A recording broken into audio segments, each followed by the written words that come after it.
Keith came into my office last time with the state redistricting with the state legislators, and we did it. So let's do this. I don't know what's so different about doing this compared to redrawing the state lines. And if we wait, you know how long this stuff takes. If we wait a few more years, we won't be able to do it till the next census. So I think the time is now. We should do it this week.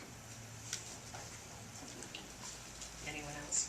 Well, I'll speak up because, you know, I think some folks have reported that I'm looking to be too slow to act on it, which is not the case. I think the conversation needs to happen, and you know, we have already started the process to which we're looking at what that looks like, and I think there's a clear conversation still too needs to have is now this is, let's be clear too, the redistricting that was passed in State Issue 1 and the redistricting we're talking about, Congressional Redistricting, are, in my opinion, apples and oranges. They're different in the way that we look at how to draw these lines. One's done based off of you know, elected officials coming together to create this board. The other one is a legislative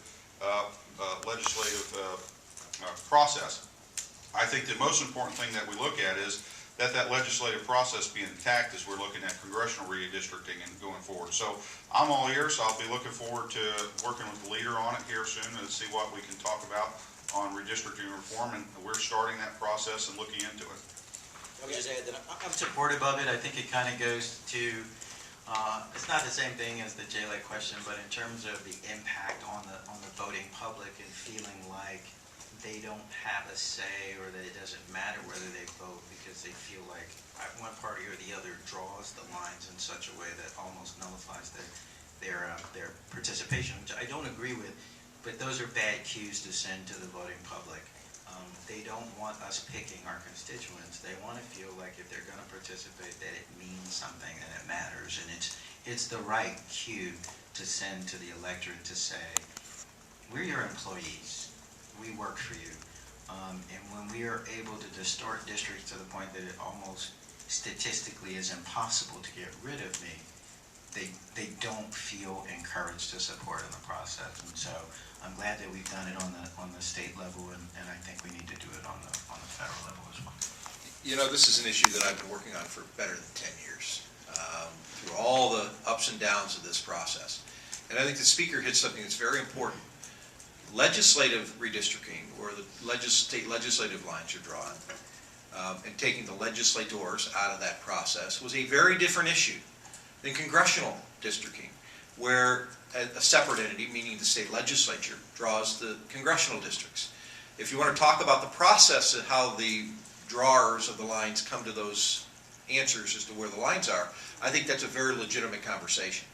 But taking what has historically been a legislative function to draw the lines of other elected officials, not themselves, but other elected officials, is a very different situation than how the legislators participated in drawing their own lines. And I think, so that's a big difference in the discussion. And so from my perspective, I'm all about having a discussion about what factors you need to consider in the legislative process to draw those districts. And frankly, I'd even be willing to have a conversation about having some board submit ideas to the legislature for drawing those districts.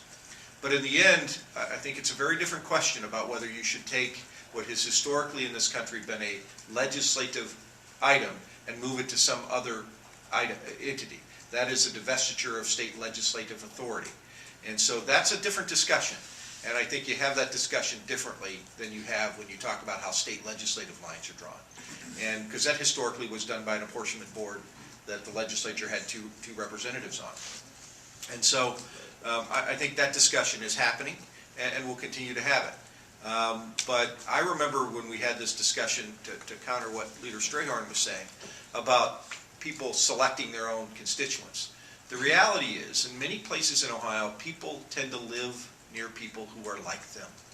And when you talk about Republican and Democrat districts, there are areas of this state to where, unless you're going to draw spider lines, which nobody wants, it's going to be very difficult to have compact districts that are not favoring one party or another. And so then the question is how do you balance those districts with the places in between where you could literally have a 50-50 district? And that's where the dilemma comes in. For example, if I wanted to draw a state legislative district in Joe's district, it's going to be very difficult for me to draw a Republican district just because, frankly, people that live around Senator Schiavoni tend to vote Democratic. By converse, if you want to draw a district around Representative Strahorn's district, much more difficult for me to draw a Republican district there.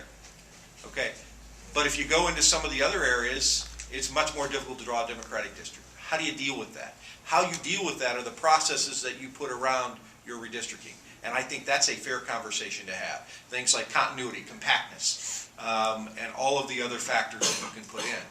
And that's where I think the discussion ought to be, finding what are those factors that we mutually agree on that are going to draw the fairest, most representational maps. And that's a much different discussion than just saying, we're going to change the process. And I don't disagree with the majority of what President Faber said, but I think what we're talking about is a district like Marcy Captor that stretches from Toledo to the Cleveland area, or Ted Strickland's old district that was 300 miles long from Portsmouth to Columbia County. Those are the kind of, or combining Tim Ryan with Tom Sawyer back in the day, which were two really metropolitan areas that really deserve their own distinct representation. Those are the kinds of things that we're referring to. But I would agree with the lion's share of what President Faber said. It is complicated in some of those places, but you just want it to be fair, and that the spheres of the communities of common interest actually look like communities of common interest.